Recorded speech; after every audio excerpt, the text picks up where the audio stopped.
Hi అండి, ఎలా ఉన్నారు? బాగున్నారా? చూడండి, ఈరోజైతే మా ఇంట్లో అన్నం అయితే మాడిపోయిందండి. చూడండి, నేనైతే అన్నం స్టవ్ మీద పెట్టేసి బయటకు వచ్చే లోపే అన్నం అయితే మాడిపోయింది.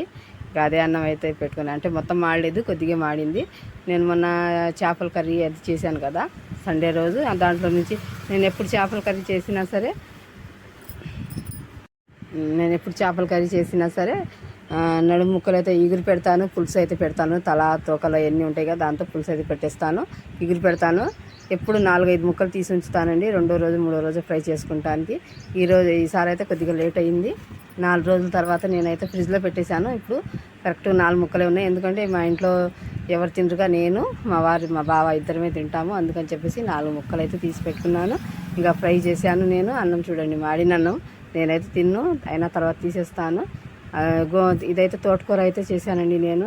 చూడండి, తోటకూరని మామూలుగా ఫ్రై చేయకుండా నేను మనం గోంగూర లాగే తోటకూర కూడా వండేసి కొద్దిగా చింతపండు వేసి ఉడకబెట్టేశాను. దాని తర్వాత మెదిపి తాలింపు అయితే పెట్టేశాను. ఇది చూడండి, తోటకూర అయితే మెదిపి తాలింపు అయితే పెట్టేశానండి నేను. చాలా బాగుంటుంది.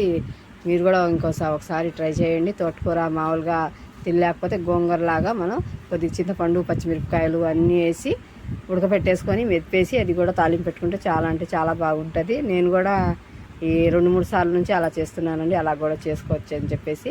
ఎందుకంటే కొంతమంది అలాగైతే తింటారు, మామూలుగా ఫ్రై చేస్తే కొంతమంది తింటారు కదా. అందుకని చెప్పేసి ఇలా మెతికి తాలింపు పెట్టుకుంటే మనం ఏదన్నా నంచుకుంటానికి వేరే సైడ్ డిష్ లాగా చేసుకుని అలాగైతే